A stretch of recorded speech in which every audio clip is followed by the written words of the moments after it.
Baik, bismillahirrahmanirrahim. Assalamualaikum warahmatullahi wabarakatuh.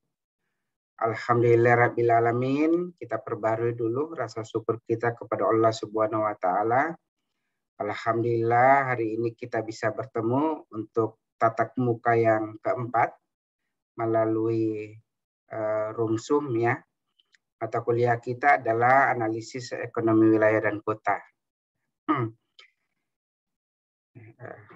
Topik kita untuk hari ini mengenai analisis ekonomi wilayah untuk analisis PDRB. Apa itu PDRB nanti kita bahas satu persatu dan kita bahas secara detail pada pertemuan hari ini. Nah, topik kita hari ini yang kita mau bahas selama tatap muka ini, yang pertama kita bisa pahami pengertian dari PDRB. Yang kedua, apa saja yang menjadi lapangan usaha untuk sektor ekonomi dari PDRB. Yang ketiga, bagaimana formulasi atau rumus dari PDRB. Dan yang terakhir, kita diskusi tentang siklus kegiatan ekonomi. Nah, kita masuk dulu yang ke bagian pertama mengenai PDRB ya. Adik-adik yang kurang jelas atau ada yang mau ditanyakan, ya silakan nanti resen di Zoom, kemudian nanti saya berikan waktu untuk bertanya. Nah, apa yang dimaksud dengan PDRB? Ini adalah singkatan dari Produk Domestik Regional Bruto. Ya. PDRB ini merupakan indikator ekonomi makro, ya dirancang untuk menyajikan bagaimana peristiwa ekonomi dalam suatu wilayah dalam eksploitasi sumber dayanya, ya baik sumber daya manusia, sumber daya buatan maupun sumber daya alamnya, untuk memahami keterkaitan transaksi yang terjadi. Jadi biasanya transaksi yang terjadi itu adalah barang dan jasa. Nah, PDRB juga dianggap sebagai ukuran kinerja pembangunan ekonomi pada tingkat regional, pada tingkat wilayah. Jadi kalau kita mau melihat bagaimana kinerja ekonomi dari sebuah wilayah, lihat saja PDRB-nya. Ya. Nah, PDRB juga diartikan sebagai jumlah nilai tambah atas barang dan jasa yang dihasilkan oleh berbagai unit produksi di wilayah tertentu dalam jangka waktu yang tertentu. Ya, jadi kalau kita mau lihat apakah ada penambahan nilai tambah, baik itu barang ya maupun jasa terhadap produksi yang dihasilkan oleh suatu wilayah, lihat PDRB-nya. Nah, apa tujuannya kita menghitung PDRB ya, atau tujuan akhir kita mencari nilai dari PDRB ya. PDRB itu merupakan pendapatan masyarakat di suatu wilayah. Jadi dengan mengetahui PDRB kita dapat memahami bagaimana ukuran kemakmuran wilayah. Sehingga tujuan akhir kita menghitung dari PDRB itu adalah untuk melihat bagaimana ukuran kemakmuran wilayahnya, ya. Semakin besar nilai PDRB di sini, ya, maka secara ekonomi wilayahnya dikatakan semakin makmur. Ya, jadi kalau kita mau membandingkan antar satu wilayah, misalnya Kabupaten A, Kabupaten B, atau kota dengan kabupaten, lihat saja bagaimana nilai PDRB-nya, ya. Nilai PDRB yang besar itu menentukan bahwa wilayahnya lebih makmur dibanding nilai PDRB-nya yang lebih rendah. Nah, ini sebagai satu pembanding, ya. Kalau kita mau lihat PDRB Makassar, ya, Kota Makassar dengan PDRB Kabupaten Goa, ya. Kita bisa lihat pada PDRB Makassar itu 178.332 miliar ya rupiah dibandingkan dengan Goa yang hanya 21.531 miliar rupiah. Jadi jauh sekali perbedaan tingkat PDRB di Makassar ya dengan tingkat PDRB yang terjadi di Goa ya. Selisihnya bahkan sampai 150 ribuan ya. Nah, ini indikatornya bahwa Makassar dianggap lebih makmur ya dari Goa ya berdasarkan hasil perhitungan PDRB. Nah, PDRB itu terbagi atas dua. Kalau kita mau berhitung ya, menghitung satu PDRB atas dasar harga berlaku dan yang kedua PDRB atas dasar harga konstan. Apa bedanya kedua hal ini? Ya, kalau kita menghitung PDRB berdasarkan harga berlaku, ya, maka yang digunakan adalah nilai tambah barang maupun nilai tambah jasa dihitung pada saat periode kita melakukan perhitungan. Jadi misalnya tahun ini kita mau melihat PDRB-nya Goa misalnya, ya, maka yang dipakai adalah periode tahun sekarang untuk nilai tambah barang maupun jasanya. Tapi kalau kita menggunakan perhitungan PDRB atas dasar harga konstan, ya, maka dari 5 tahun data yang kita miliki, ya kita tetapkan 1 tahun sebagai perhitungan untuk semua tahun.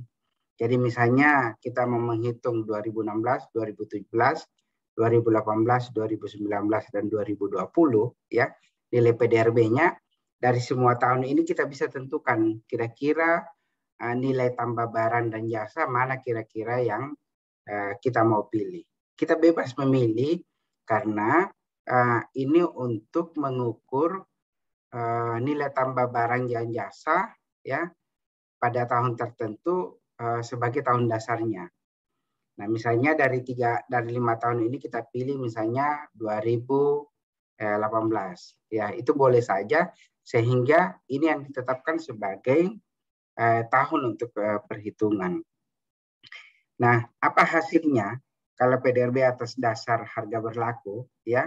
Itu untuk mengetahui sebaran dan struktur ekonomi suatu daerah. Sedangkan kalau dia harga konstan ya, ini tujuannya untuk mengetahui kemampuan sumber daya dalam mendorong pertumbuhan ekonomi secara real dari tahun ke tahun tanpa dipengaruhi oleh faktor harga. Jadi karena kita pilih 1 tahun sebagai tahun dasar ya, maka faktor harga dihilangkan. Kenapa seperti ini? Karena setiap tahun itu harga barang itu akan berubah. Sehingga kalau tidak dijadikan satu patokan, ya, maka biasanya akan cenderung susah untuk kita komparasi bagaimana pertumbuhan PDRB dari 1 tahun ke tahun yang lainnya, khusus untuk perhitungan harga konstan, ya. Tapi kalau ini juga tetap benar, ya. Kalau kita mau melihat bagaimana sebaran dan struktur ekonomi dari satu wilayah, maka kita pakai harga yang berlaku sekarang.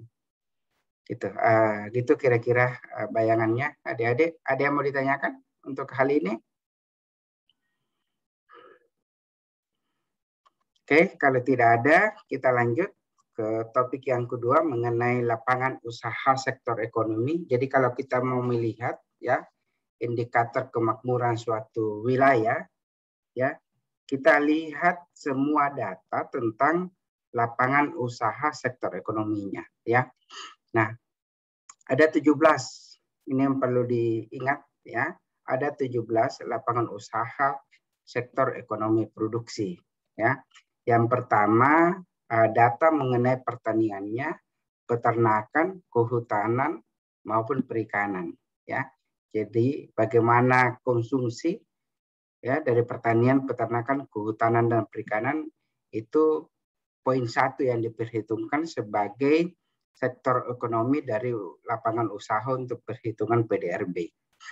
Kemudian yang kedua nilai tambah barang dan jasa untuk pertambangan dan penggalian. Ya. Yang ketiga industri pengolahan. Yang keempat listrik dan gas. Jadi ini juga dihitung listrik dan gasnya. Kemudian pengadaan air, pengolahan sampah dan daur ulangnya, ya, konstruksi, ya, perdagangan besar dan perdagangan eceran, transportasi dan pergudangan, kemudian penyajian akomodasi dan makan minum, ya, informasi dan komunikasi, jasa keuangan dan asuransi, real estate, ya, jasa perusahaan, admin pemerintahan pertahanan jaminan sosial, ya, jasa pendidikan, jasa kesehatan dan kegiatan sosial, dan jasa-jasa lainnya, ya. Nah, di mana kita melihat 17 lapangan usaha ini, ya. Tadi saya kembalikan lagi ke tadi yang perbandingannya PDRB antara Makassar dengan Goa. Nah, ya. Adik-adik bisa lihat dari semua item ini, inilah item yang 17 item, ya. Pertanian kehutanan, perikanan, ya, pertambangan penggalian, industri pengolahan manufaktur, sampai jasa kesehatan dan kegiatan sosial, serta jasa-jasa lainnya. Jadi semua variabel yang 17 itu, ya, itulah yang diukur bagaimana kegiatan usaha yang dianggap sebagai kegiatan ekonominya dari suatu wilayah.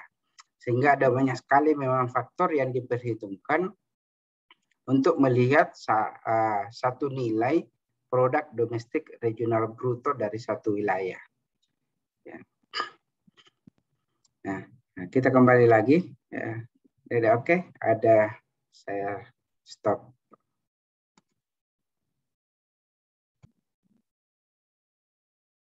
Oke, adik-adik kita lanjut lagi setelah semua pertanyaan dijawab ya. Nah, apa formulasi untuk menghitung PDRB ya? Jadi rumusnya agak banyak sekalian diperhitungkan ya. Y sama dengan C plus G plus GFCF ya. Ini gross fixed capital foundation, capital accumulation ya. Kemudian delta inventory plus ekspor plus impor, minus impor ya. Jadi Y itu nilai PDRB-nya ya, diperoleh dari penjumlahan konsumsi air rumah tangga ya, maupun konsumsi lembaga non-profit rumah tangga ya. Kemudian G-nya ini adalah konsumsi pemerintah ya. Kemudian GFCF ini adalah pembentukan modal tetap bruto ya, gross fixed capital foundation. Kemudian delta invent ini adalah perubahan inventory. Jadi perubahan inventory itu misalnya hari ini kita membeli handphone, maka bulan depan nilai harga handphone itu berubah ya. Biasanya semakin rendah dari harga saat kita membeli. Itu yang diperhitungkan sebagai perubahan inventory. Kemudian X ini ekspor dan M ini adalah import. Jadi semua variabel ini yang diperhitungkan sebagai nilai PDRB dari 17 item ya, sektor kegiatan usaha ekonomi yang tadi saya perlihatkan. Nah, kita bahas satu persatu ya. Untuk C, nilai C, konsumsi air rumah tangga. Apa saja variabelnya ya. Jadi konsumsi air rumah tangga itu pengeluaran atas barang dan jasa yang dilakukan oleh rumah tangga untuk tujuan konsumsi. Jadi apapun yang dibeli ya oleh rumah tangga untuk tujuan konsumsi, baik itu beras, kemudian lauk pauk, sayur, ranjang, lemari, dan segala macamnya, ini dianggap sebagai konsumsi air rumah tangga ya. Rumah tangga di sini berfungsi sebagai pengguna akhir dari berbagai jenis barang maupun jenis jasa ya. Jadi bahkan jasa cuci AC ini diperhitungkan semua sebagai konsumsi akhir dari rumah tangga. Nah, kemudian yang C berikutnya ya, itu adalah LNPRT atau lembaga non profit yang melayani rumah tangga ya. Jadi nilai output non pasar yang dihasilkan untuk melakukan aktivitas operasional, ya. Nanti kita lihat pada slide berikutnya mengenai contoh-contohnya, ya. Nah, kemudian konsumsi pemerintah, ya, ini pengeluaran atas barang dan jasa yang dikonsumsi oleh pemerintahan umum, ya, baik itu jasa kolektif, barang maupun jasa yang sifatnya individu. Kemudian komponen berikutnya adalah GFCF, ya, Gross Fixed Capital Foundation, pembentukan modal tetap bruto, ya. Ini dianggap sebagai pengeluaran untuk barang modal yang mempunyai umur pemakaian lebih dari 1 tahun, ya, dan bukan merupakan barang konsumsi. Tentunya, ya, tempat tinggal, bangunan rumah, ya, jalan, bandara, mesin, dan peralatan, ya, dipakai lebih dari 1 tahun dan bukan barang konsumsi. Kemudian perubahan inventory, ya, bagian dari investasi yang direalisasikan dalam bentuk barang jadi, barang setengah jadi, serta bahan baku dan bahan penolong pada suatu produk tertentu. Ya. Kemudian berikutnya adalah ekspor, ya, pengiriman barang dan jasa yang dijual oleh penduduk suatu negara kepada penduduk negara lain dan mendapatkan mata uang asing dari negara pembeli, ya.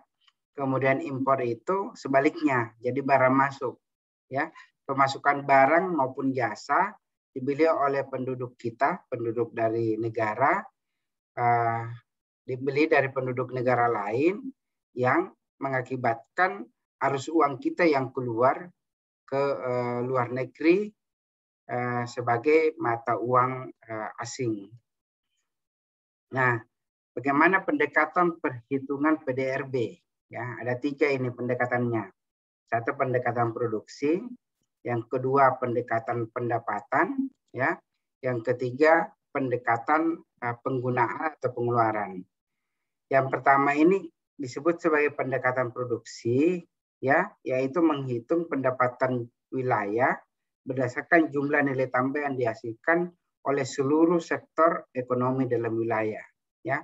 Tapi kalau pendekatannya pendapatan, ya, ini hanya menjelaskan struktur maupun komposisi pendapatan masyarakat pada wilayah tersebut. Sedangkan kalau pendekatannya adalah penggunaan atau pengeluaran, ini hanya menjelaskan tentang penggunaan akhir dari pendapatan masyarakat, ya. Jadi yang komprehensif ini adalah pendekatan produksi karena dia menghitung keseluruhannya, ya. Oke, sebentar saya. Oke, adik-adik, kita lanjut lagi. Nah, bagaimana kita menghitung pertumbuhan ekonomi, ya? Nih, pertumbuhan ekonomi merupakan salah satu indikator keberhasilan pembangunan di suatu wilayah, ya. Nah, rumusnya ini, laju pertumbuhan PDRB, ya.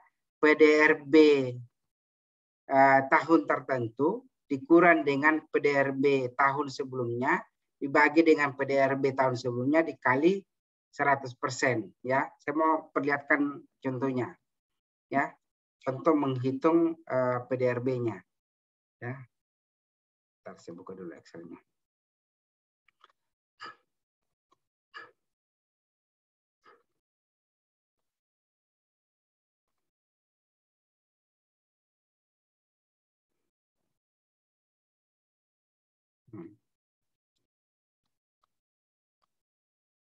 Oke, mudah-mudahan jelas ya, terlihat ya. Nah, ini saya punya data PDRB Indonesia atas dasar harga berlaku, ya, dalam skala miliar. Jadi kalau saya sebut 165.919 ini itu dikali dengan miliar, ya. Nah, bagaimana cara menghitung laju PDRB?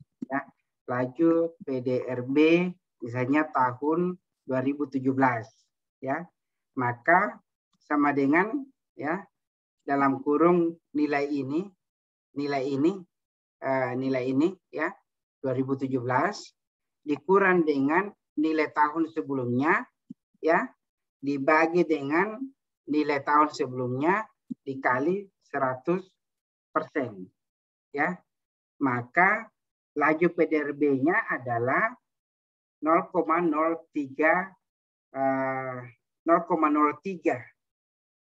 nilai laju PDRB-nya pada tahun 2017 ya. Itu cara menghitung untuk laju PDRB. Kemudian kita lanjut lagi.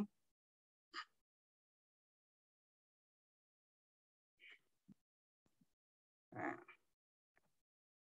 untuk melihat pendapatan per kapita ya. Tadi sebenarnya sudah ada di file yang saya tampilkan tadi. Jadi cara menghitung PDB per kapita atau pendapatan per kapita itu adalah PDRB dibagi dengan jumlah penduduk ya. Nih, pendapatan per kapita dapat digunakan untuk membandingkan kesejahteraan atau standar hidup suatu wilayah dari tahun ke tahun melalui perbandingan antar pendapatan wilayah pada tahun tertentu dan jumlah penduduknya pada tahun tertentu. Nah, ini misalnya contohnya ya. Yang tadi saya perlihatkan.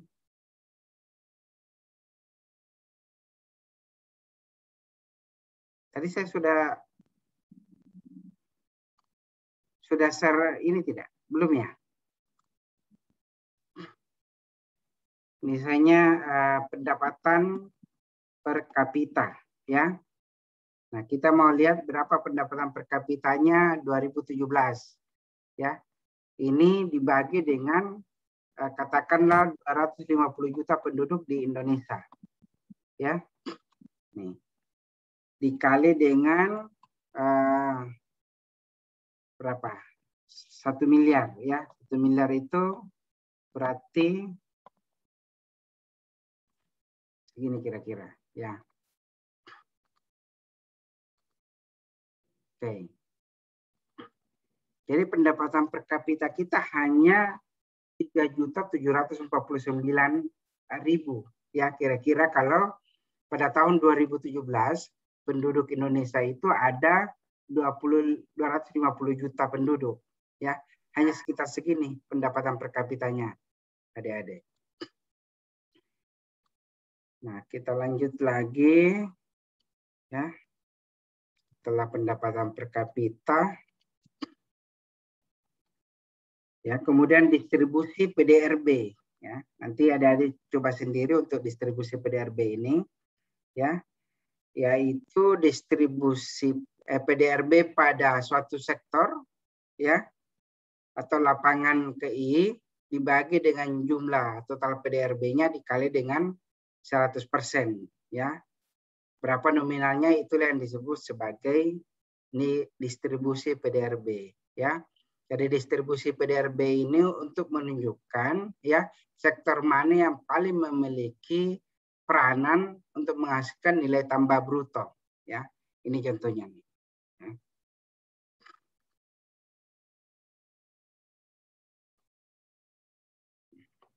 Nah, ini distribusi PDRB ya. Nah, adik-adik tinggal lihat dalam 1 tahun ini selama 2017 ya, mana nilai yang paling besar dari sini ya, itulah sektor yang paling besar memberikan pengaruh terhadap produk bruto. Nah, kita bisa lihat di sini nih. Yang paling besar adalah industri pengolahan. Ya. Seperti tadi, ini yang paling besar karena 0,22 atau 22% ya berpengaruh dari seluruh distribusi PDB nasional ya. Baru diikuti oleh pertanian, peternakan, kehutanan dan perikanan ya.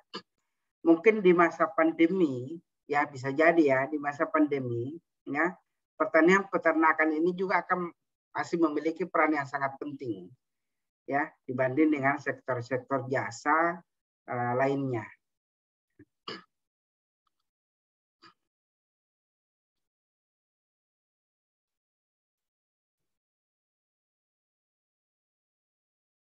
Oke.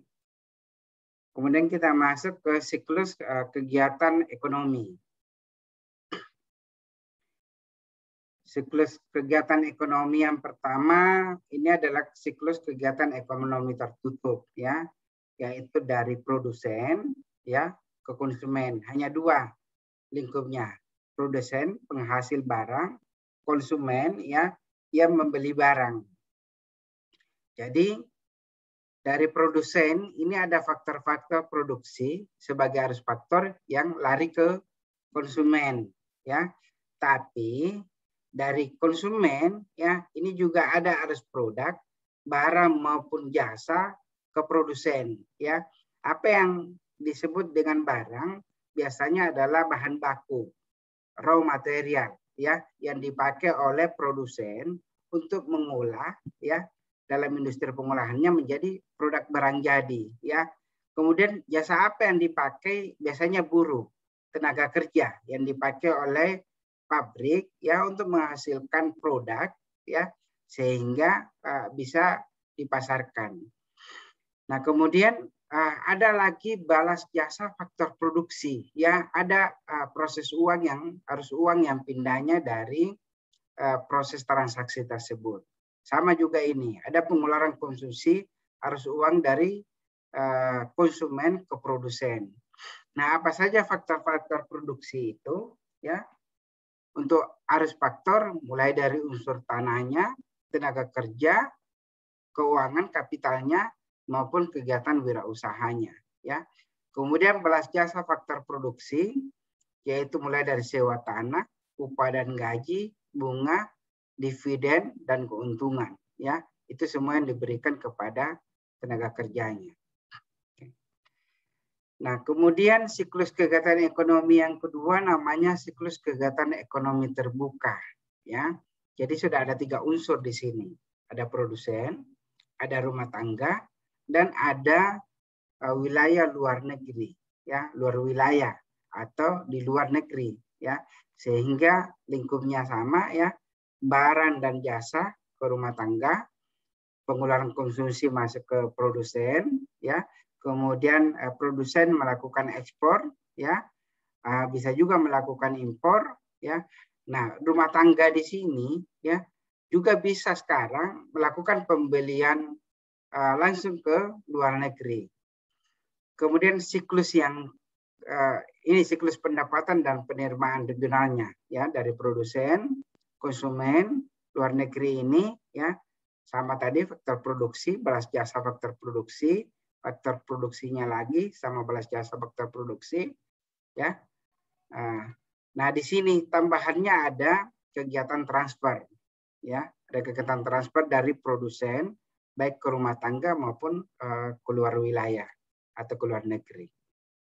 Nah, begini kira-kira alur pendapatan dan penerimaan regional. Jadi dari proses produksi ya, kemudian ada PDRB atau dasar harga pasar, kemudian ada proyek regional neto atau dasar harga pasar, ya, kemudian ada pendapatan domestik regional, ya, ini balas jasa dari faktor produksi, pendapatan regional, ini sebagai balas jasa faktor produksi juga, ya, kemudian ada penerimaan atau pendapatan dari regional, ya. Nah, ini tadi yang saya katakan, ya, begitu barangnya ada biasanya terjadi penyusutan. Nah, kemudian di sini ada pajak tak langsung yang dikurangi subsidi, ya. Jadi semua barang-barang yang kita beli, ya baik itu baju, baik itu jam tangan, sepatu, motor, itu sudah dipajaki oleh negara sebagai kegiatan pendapatan negara, ya. Nah, di sini juga ada pendapatan faktor, ya. Nah, ini ada transfer maupun hibah. Jadi seperti ini kira-kira sampai di ujung di penerimaan pendapatan. Oke, itu adik-adik materi yang bisa saya sampaikan hari ini. Ya, ada yang mau bertanya? Kalau tidak ada, adik-adik silahkan diselesaikan tugas pertemuannya hari ini, ya, untuk memenuhi kehadiran perkuliahan secara daringnya. Ya, terima kasih banyak.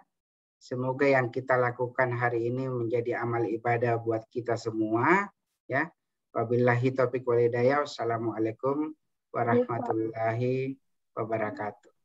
Waalaikumsalam.